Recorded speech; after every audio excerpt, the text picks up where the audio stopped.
If you've been following Alex Eala since the Miami semifinals, since her junior Grand Slam days, since before anyone on tour could pronounce her name correctly, this is your channel. Subscribe because the Filipino fan base that's been calling this for 2 years is about to get very, very loud. Let's start with what actually happened in the lead-up, because the tennis itself backs up every bit of this. 5 days before Wimbledon started, Eala won her first grass court title in Birmingham. 2 weeks before that, she made a semifinal run in Berlin. And along the way, she beat the world's #2 player. An absolutely stunning performance from Alexandra Eala.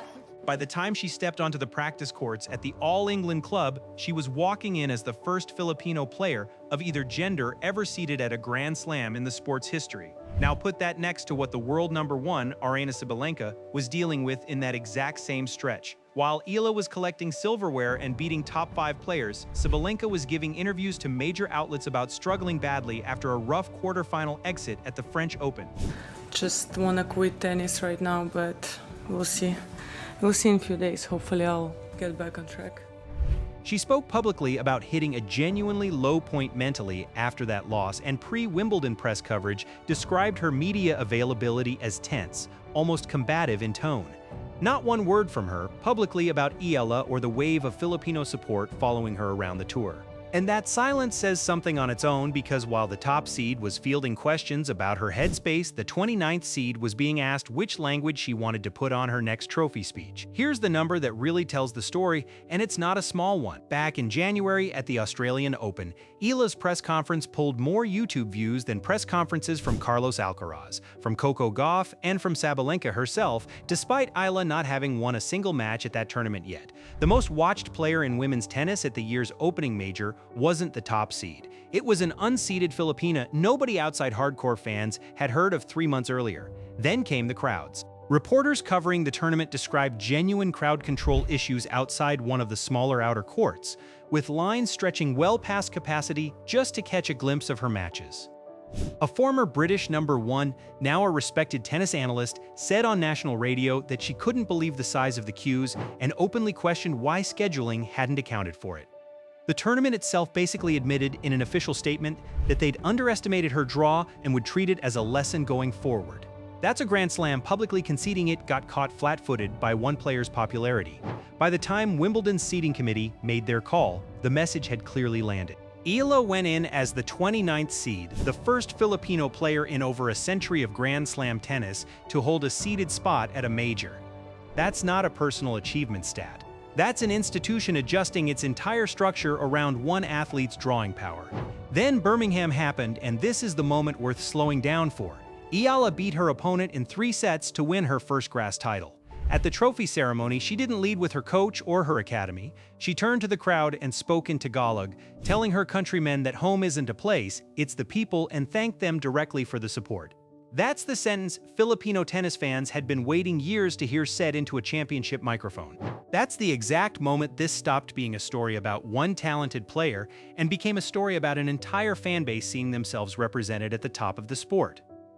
2 weeks before that, in Berlin, she'd already answered any lingering doubts about whether the tennis itself was real. She beat the world #2 in the round of 16, beat another ranked opponent in the quarterfinal, and only fell in the semifinal in straight sets to a tough opponent. Crowds around her matches weren't cheering for potential anymore at that point. They were cheering for someone who just knocked a top 2 player out of a tournament. Meanwhile, on the other side of the draw entirely, the world's best player was unraveling in public on the record in major outlets. 2 athletes heading into the same fortnight, one defending her mental state in the press, one carrying a country's expectations without needing to explain a single thing. When you want to know whether something has genuinely shifted in a sport, you don't ask a fan account. You ask someone who spent 2 decades inside the game, and that's exactly what happened here. A former British #1 and current national team captain didn't reach for careful diplomatic phrasing when talking about the scenes outside that outer court in Melbourne.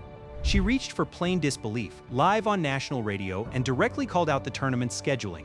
That's not a fan being excitable. That's a respected insider publicly admitting the tour hasn't built the infrastructure to handle the size of audience Eala pulls in.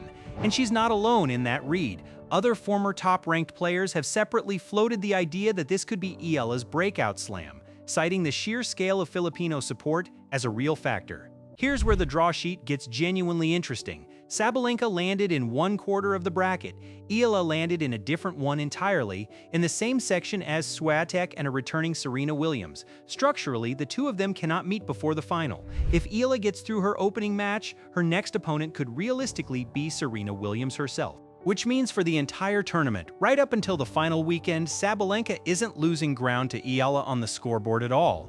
She's losing ground everywhere else, in ticket demand, in streaming numbers, in scheduling priority, against a player she may never actually share a court with. Zoom out for a second, because this goes past one tournament. Tennis as an industry has been built almost entirely around Europe and the US and UK market for its entire modern history. The Philippines is a country of well over 100 million people, with a diaspora that runs into the hundreds of thousands in the UK alone, a huge chunk of it working inside the NHS and other frontline sectors that had this Wimbledon fortnight marked on the calendar the moment the draw came out. That's not a niche fan base. That's a market the WTA has genuinely never had to plan around before, and it's showing up in real time in ticket queues and viewership numbers. None of this has been a clean fairy tale either, and Eala has never pretended otherwise. She lost early at the Australian Open in January after winning the first set. She went out early at the French Open. She lost in the first round at a grass warm-up event just a week before Wimbledon started. And when asked about that specific loss, she didn't blame the court, the schedule, or the attention. She simply said conditions were tough that day, and she did what she could with what she had. 5 days later, she was lifting a trophy in Birmingham. That's the actual shape of this run: real losses, no excuses, and results that keep arriving anyway. So here's where things stand heading deeper into the tournament. Sabalenka is, by ranking, still the best women's tennis player on the planet right now. Nobody's disputing that, but Eala has become the loudest story in the sport. And at a Wimbledon where the draw keeps the two of them apart, until the very last weekend, loudest is turning out to be the variable nobody in tennis has figured out how to manage.